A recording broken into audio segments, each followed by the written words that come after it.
के मधुर नाम में आप सबों को जय मसीह की। परमेश्वर का धन्यवाद हो कि एक बार फिर हम परमेश्वर के वचन की ओर चलेंगे और वचन में से देखेंगे कि परमेश्वर के यहाँ स्वर्ग में यूहन्ना क्या देख रहे हैं। ये मेरे प्रियो हर विश्वासी के यहाँ एक चित्र है जो आज हम देखने जा रहे हैं। और परमेश्वर ने हर एक विश्वासी के लिए क्या ठहराया है, जो परमेश्वर के लोग हैं वो दिखाई पड़ेगा। आजकल एक वीडियो बहुत वायरल हो रहा है कि एक स्त्री ने एक दर्शन देखा और उसमें नर्क देखा और एक कुआं देखा और उसमें वो आत्माओं को देखा। जो इस तरह की बहुत सी चीजें आजकल लोगों को देख रहे हैं। नरक है, ये अपनी जगह सच है। बाइबल बताती है कि ये जिस धरती पर हम हैं यही नरक बन जाएगा।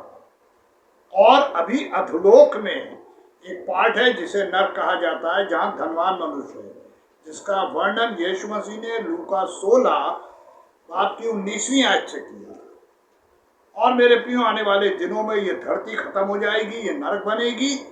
और हम आप समझ सकते हैं कि जब ये प्लेन कर दी जाएगी, ये गोल नहीं रहेगी, उस वक्त क्या होगा। लेकिन आज हम चलेंगे और परमेश्वर के वचन से कुछ खास चीज़ों पर गौर करेंगे। प्रकाशित वाक्य के 7वें बाब की 10वीं आयत में ऐसे लिखा है, और बड़े शब्द से पुकार कर कहती है, उद्धार के लिए हमारे परमेश्वर का जो सिंहासन बैठा है और मेमने का जय जयकार हो। और बाइबल बताती 11वीं आयत में कि सब ने उन्हें दंडवत किया। लेकिन हम चलेंगे 13वीं आयत से। इस पर प्राचीनों में से 24 प्राचीन है और लिखा है, इस पर प्राचीनों में से एक ने मुझसे कहा, यानी यूहन्ना से प्राचीनों में से कोई एक बात कर रहा है। वहां वर्णन नहीं है कि किसने बोला।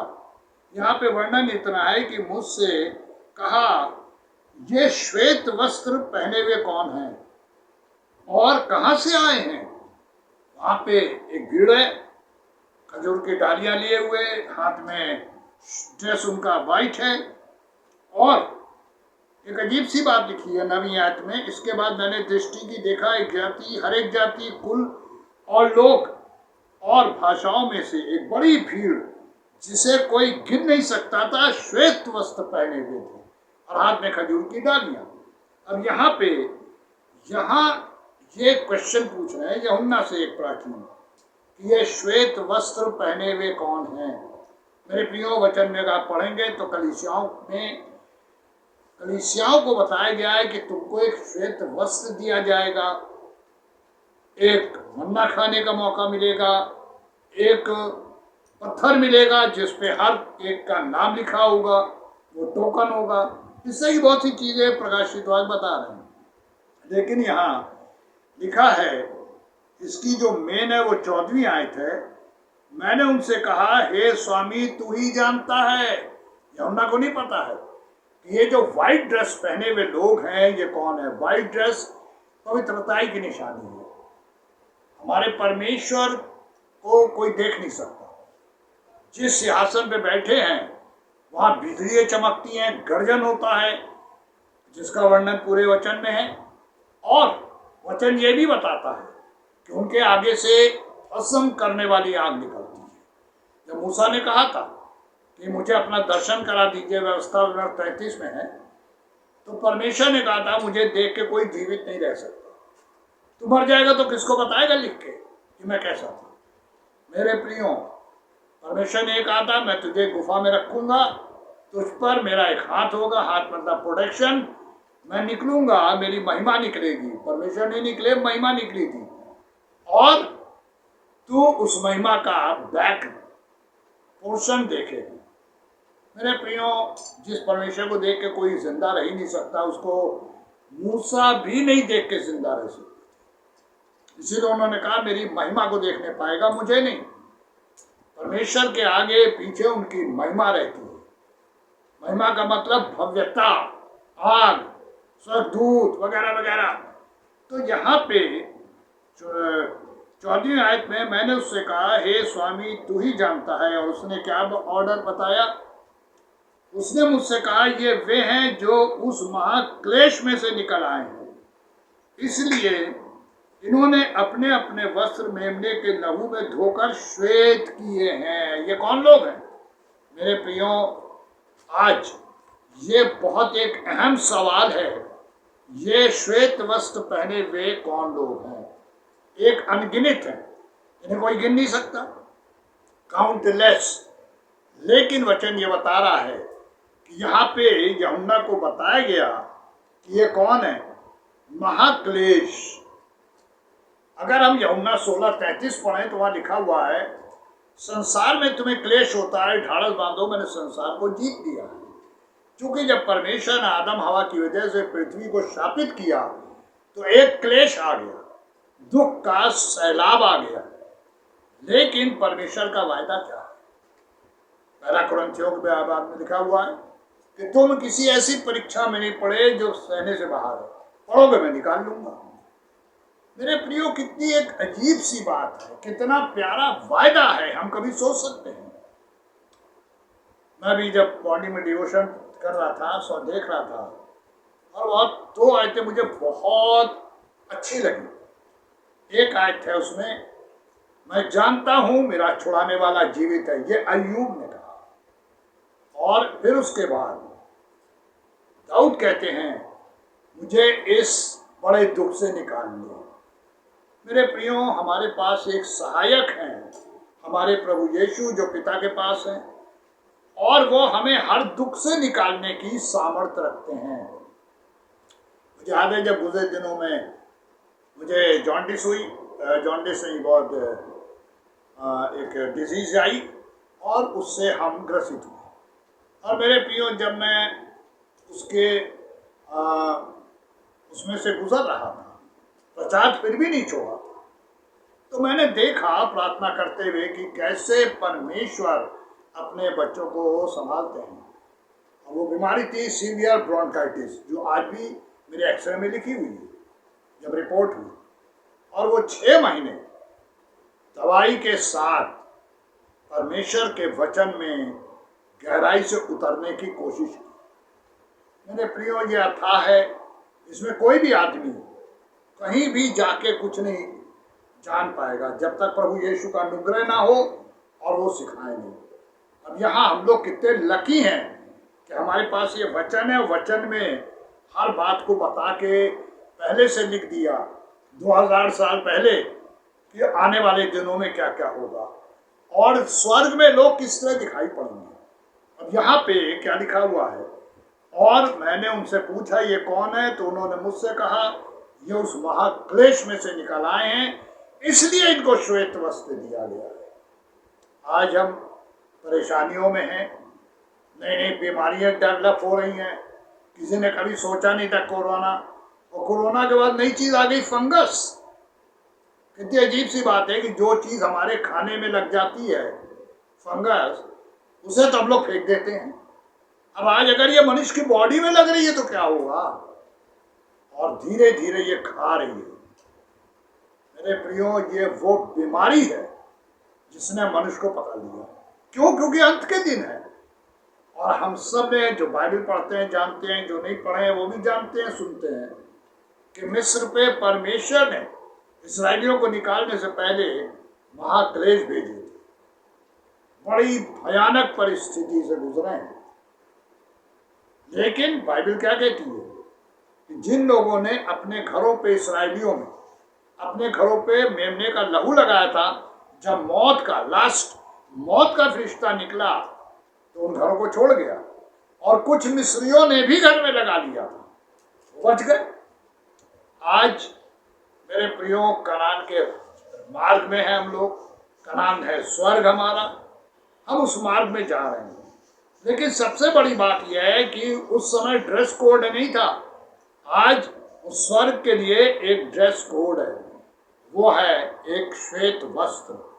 और ये श्वेत वस्त्र उनको मिलेगा, ये धार्मिकता का चिन्ह है, ये उनको मिलेगा जिन्होंने मेमने के लहू से अपने को शुद्ध कर लिया।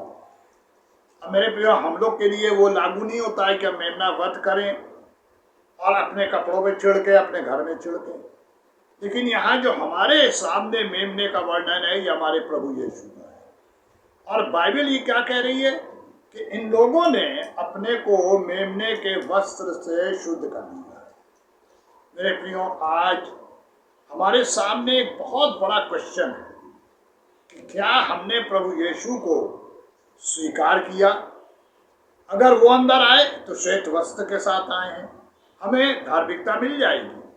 और शर्त क्या है? शर्त ये है कि प्रभु यीशु ने क्या कहा, मेरे पास आओ, मेरे पास आओ। और मेरे प्रियो, आज प्रभु यीशु यही चाहते हैं कि हम उनके पास जाएं, अपने सारे बोझ उनको दें, क्योंकि बाइबल ये भी सिखाती है अपना बोझ हवा पे डाल दे। हमारे पास किसी भी तरह की कोई भी परेशानी हो, कोई बीमारी हो, परमेश्वर सब कुछ जानते हैं। कल पास्टर भाई का फोन आया, उनकी ननद की डिलीवरी थी और उन्होंने मुझसे कहा कि उनके पास ऑलरेडी 2 बेटियां हैं, वो चाह रही थी एक बेटा।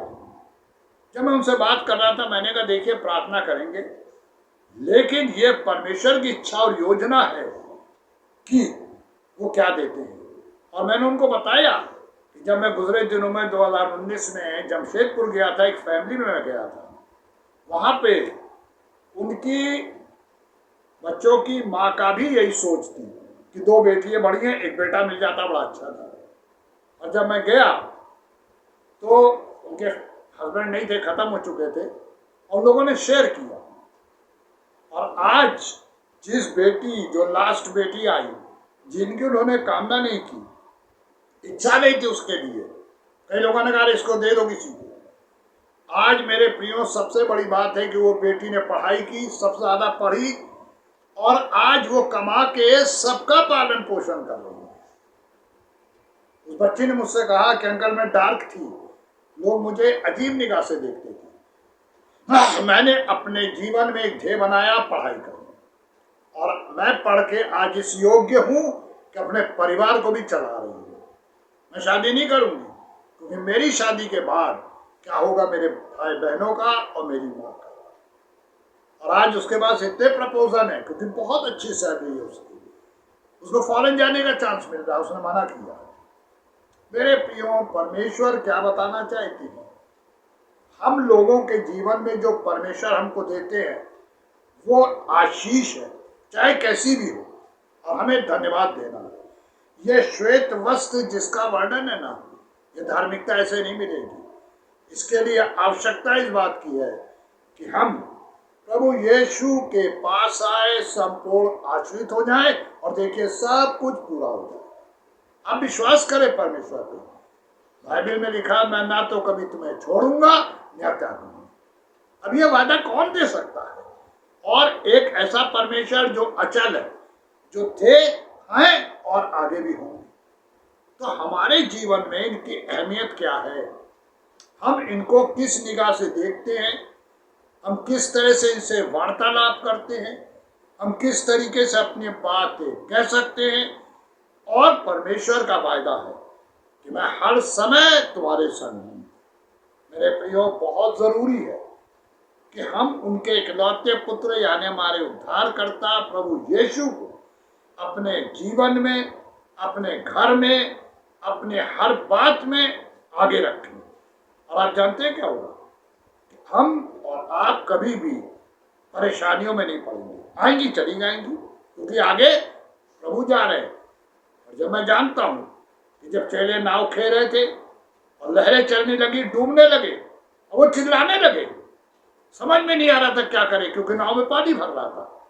और उन्होंने क्या देखा कि बगल से यीशु मसीह जा रहे थे नाव पे, और पानी पे चलते हुए जा रहे थे, और वो चिल्ला पड़े। प्रभु यीशु ने कहा, ढाढ़स बांधो, मैं हूं, डरो मत। वो तो भूत भूत चिल्ला रहे थे।